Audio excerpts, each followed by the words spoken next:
Hi everybody, Michelle McClunan, Astrologer and Life Navigator, and I'm bringing to you an astrology update for the next new moon, which is actually also a solar eclipse.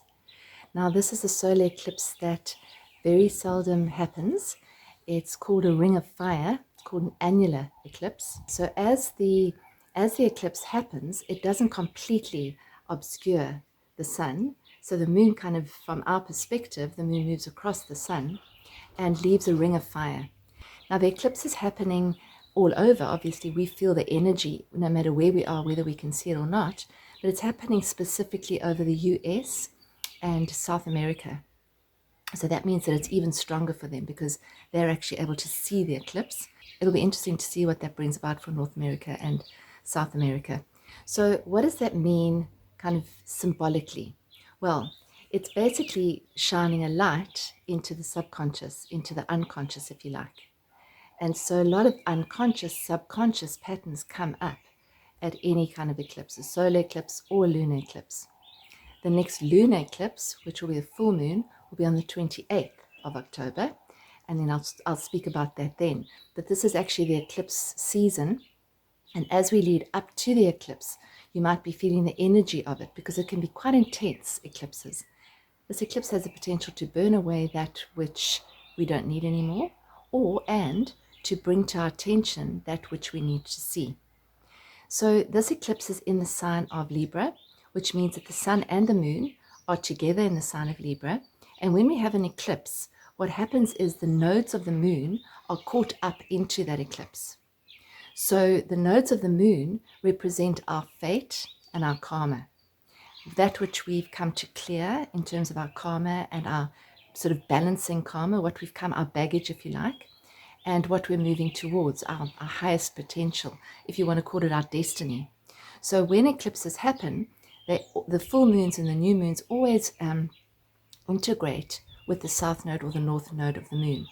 This new moon is actually conjunct, which means that it's right next to the south node of the moon, which brings about this potential to actually unearth old patterns of being, old reactive patterns, old baggage.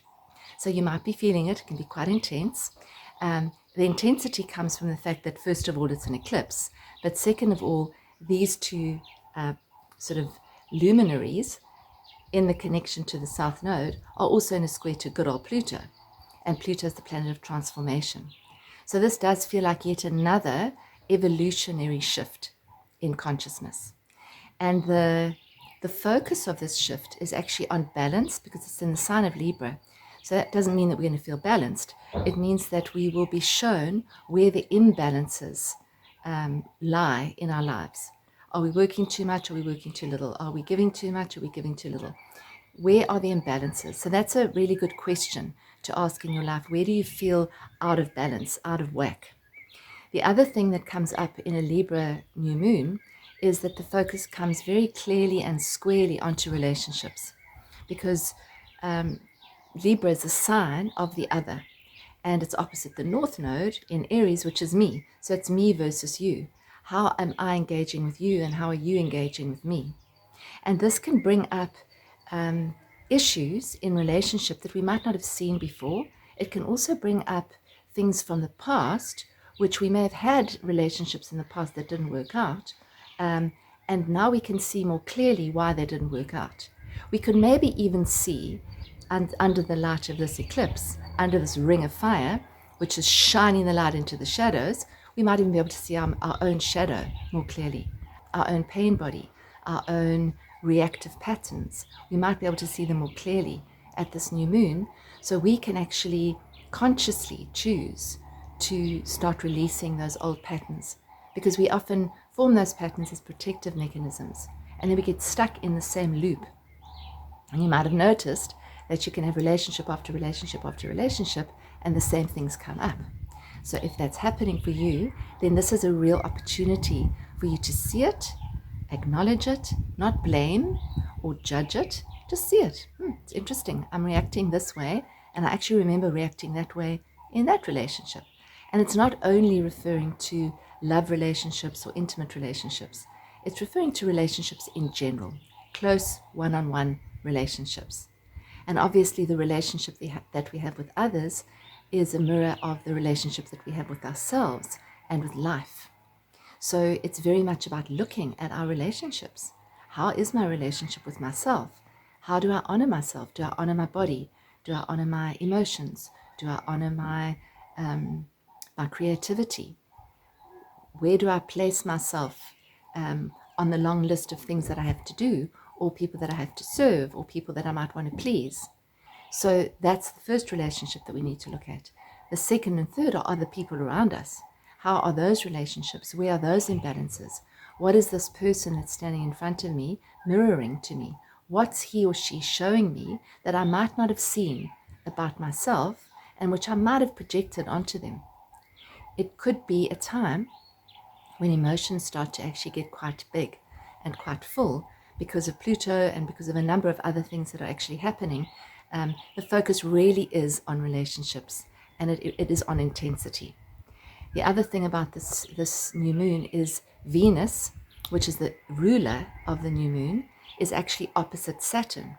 So that means that Venus is the planet of relationship and love and partnership and value, and Saturn comes along and opposes it and says, okay, how are your relationships? Reassess them. Look at how you communicate. Look at how the other communicates. See if you can actually have heart-to-heart conversations with people, as opposed to just trying to please all the time. Maybe it's time to have a good old conversation about how you can find more balance, how you can be more cooperative, how you can be more collaborative. So these are all the kind of keys and clues for the eclipse season. This eclipse season is going to have links back to 2004 and 2005. So think back on your life. What was happening in 2004? What was happening in 2005? And you might find that similar themes might be arising, possibly in relationships, and see what you've learned, what you haven't learned, what you would like to integrate, and how you would like to shift your role in your relationships. It's also a very good time to look at our triggers, what triggers us, and possibly why. So somebody says something and we feel a trigger coming up, we feel ourselves getting hot under the collar or upset, just to actually just investigate a little bit. Pluto says investigate. Pluto says go beneath the surface.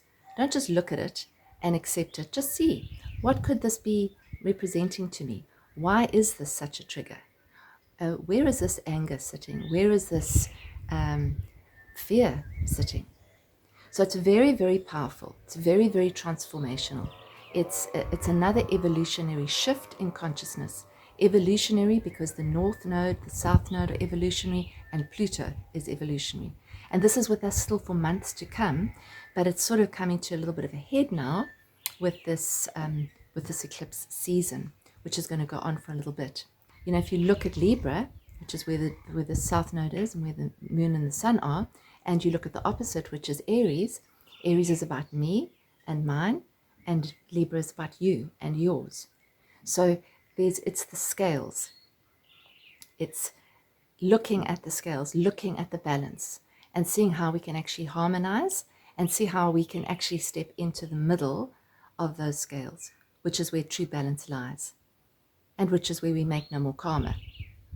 So I think on the weekend, I would like to say, spend some time, if you can, connecting deeply with people that you really love and care about, connecting with yourself, honoring yourself, maybe giving yourself a bit more love, maybe really appreciating and acknowledging this body that has served you for so long, this mind that has served you, these feelings that have served you, and see if you can give more love, see if you can step into even more love. And if we can each step away from war, it would have ramifications on the rest of the world, which is in dire need of light and love and care and compassion. But it starts with us. So this lunar eclipse, take good care of yourselves, take some time out,